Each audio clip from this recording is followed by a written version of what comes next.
kulanti wacan daawadayaal halkani waa warbaahinta xog waran news ku soo dhawaada wararkii ugu dambeeyay la xiriira siyaasadda Soomaaliya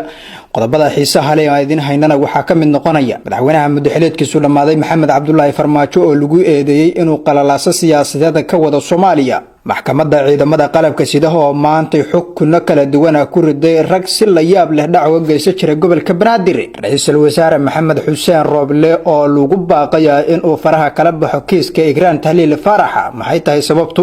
halkan ayaan kugu soo gudbin doonaa qodobada kale ee xiisaha leh ay warbaahinta xog waran news idin haysana waxa kamid ah waxa maalintii labaad magaalada Jowhar ka dhacay doorashada xildhibaanada golaha aqalka sare ee deegaanada maamulka Hirshabelle ciidamada maamulka Puntland oo howlgalo ka dhanaha al-shabaab ka sameeyay deegaano ka tirsan gobolka Bari maamulka Koonfur Galbeed Soomaaliya oo sheegay in ay dhawaan qaadayaan dagaal ka dhanaha al-shabaab howlgalo ammaanka lagu xaqiijinayo saacadihi la soo dhaafay laga sameeyay magaalada Muqdisho qodobadan iyo kuwa kale oo xiiso leh ayaa in kugu soo gudbin doonaa wararka warbaahinta xog waran news fadlan daawadayaal haddii ay tahay markii kugu horeysay oo soo boqotaan channelka iyo page-ka warbaahinta xog waran news like iyo subscribe noo saar si aad ula socotaan wararka iyo barnaamijyada xiisaha leh ee halkan aan soo gelin gudoomiyaha golaha shacabka Maxamed Mursal Sheekh Cabdiraxmaan ayaa maanta waxa uu magaalada Muqdisho kula kulmay danjiraha cusub ee Sweden oo qaabilsan arrimaha Soomaaliya gudoomiyaha Mursal iyo safiirka dawladda Sweden ayaa waxa ay ka wada hadleen dardargelinta arrimaha doorashooyinka ka bilowday dalka iyo xaqiijinta qoondada haweenka ee 30% qoraal kooban oo ka soo baxay xafiiska gudoomiyaha xildhibaanada waqtigoodu dhamaaday Maxamed Mursal Sheekh Cabdiraxmaan ayaa lagu faahfaahiyay kulankan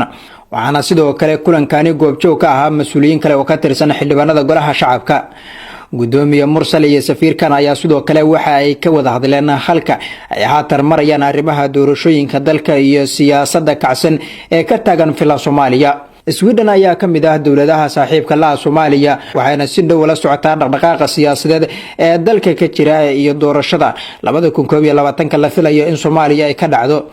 si kastaba kulankan ayaa waxa uu ku soo aadayaa xilli xaalad xasaasi ah uu ku jiro dalka ayna fila Soomaaliya ka taagan tahay xiisad adag oo u dhaxaysa ra'iisul wasaare Maxamed Xuseen Rooble iyo Maxamed Cabdullaahi Farmaajo taasi oo la xiriirta kiiska sargaalad Igraan Tahliil Faarax agaag daawadayaal halka wali aad nagala socotaan waa warbaahinta xog waran news warbixin ka soo baxday hay'adda International Crisis Group ayaa waxa looga hadlay xaaladda siyaasadeed ee dalka gaar ahaan khilaafka culus ee u dhaxeeya madaxweynaha muddaxileedkiisu dhamaaday Maxamed Cabdullaahi Farmaajo iyo ra'iisul wasaare Maxamed Xuseen Rooble hay'adana ayaa waxa ay shaaca ka qaaday in loo baahan yahay in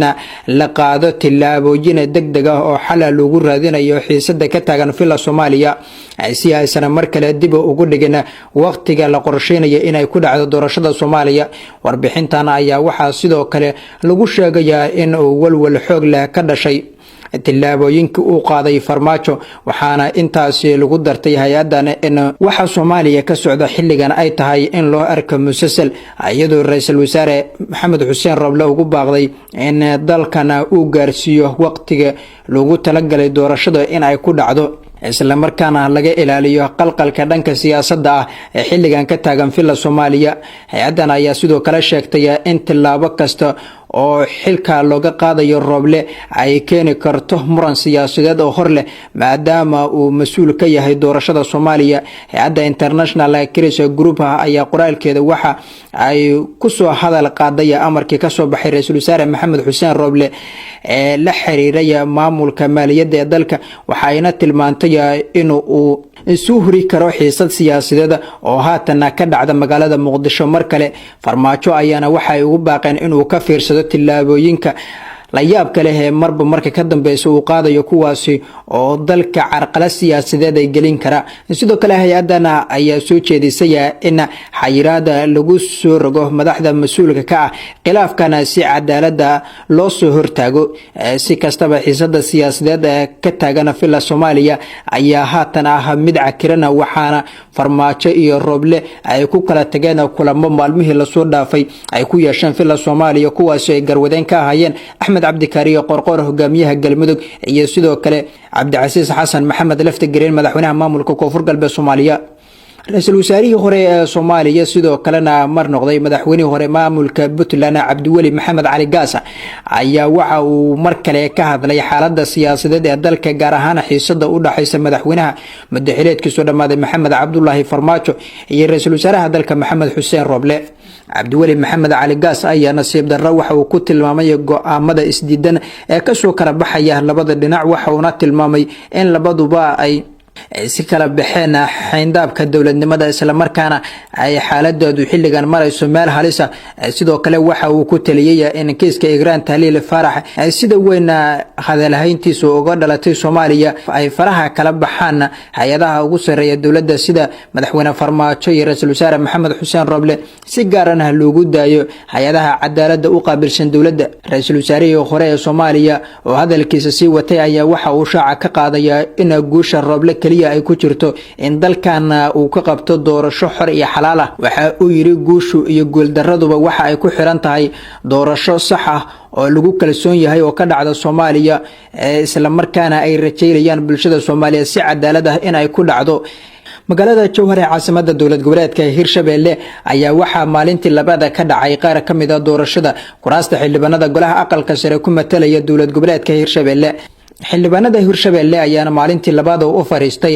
codaynta kuraasta musharaxiinta u tartamaya xildhibaanada golaha aqalka sare, iyadoo shalay halkaasi ay ka dhacday qaar ka mid ah kuraasta xildhibaanadaasi doorashada maamulka Hirshabelle ayaa mid xasaasi ah, isla markaana isha lagu wada hayay waxa halkaasi ka dhici doona oo lagu tilmaamay in madaxweyne Cali Guudlaawe uu yahay madaxweynaha kaliya ee ilaa iyo haatan si cadaalad ah u qabtay doorashada xildhibaanada golaha aqalka sare sida ay sheegayaan dadka indha-indhaya arrimaha siyaasadda. shalay waxaa magaalada Jowhar lagu doortay ilaa 3 sanatar, waxaana kursiga ugu adag uu noqday midka uu ku soo baxay Muuse Suudi Yalaxow oo la tartamayay siyaasiyiin caan ah. si kastaba doorashada Hirshabelle aqalka sare ayaa lagu wadaa in la soo gabagabeeyo maalinta bari ah oo Khamiis ah sida uu shaaciyay guddoonka baarlamaanka. maxkamadda ciidamada qalabka sida ee dowladda federaalka Soomaaliya ayaa maanta xukunno kala duwan ku riday ragga siyaabo kala duwan dhac uga geystay magaalada Muqdisho.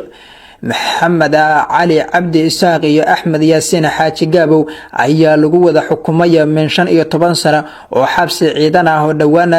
si la yaab leh dhac uga geystay magaalada Muqdisho. raggan ayaa waxa la sheegay in haweenka ganacsatada Soomaaliyeed ee ku nool magaalada Muqdisho ay si gaar ah dhacooda ugu geysan jireen, waxaana la sheegay inay adeegsan jireen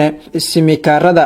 ee shirkadda Subnet ay leedahay, ayagoo gabdhaha Soomaaliyeed la sheegay ganacsatada ah inay kaga qaadi jireen lacag bada, ayagoo sheeganaya inay ka tirsan yihiin Al-Shabaab isla markaana doonaya canshuurta ay ka qaadaan Al-Shabaab ganacsatada. waxaana sidoo kale sameyn jireen afduub ayagoo dumarka u sheegayo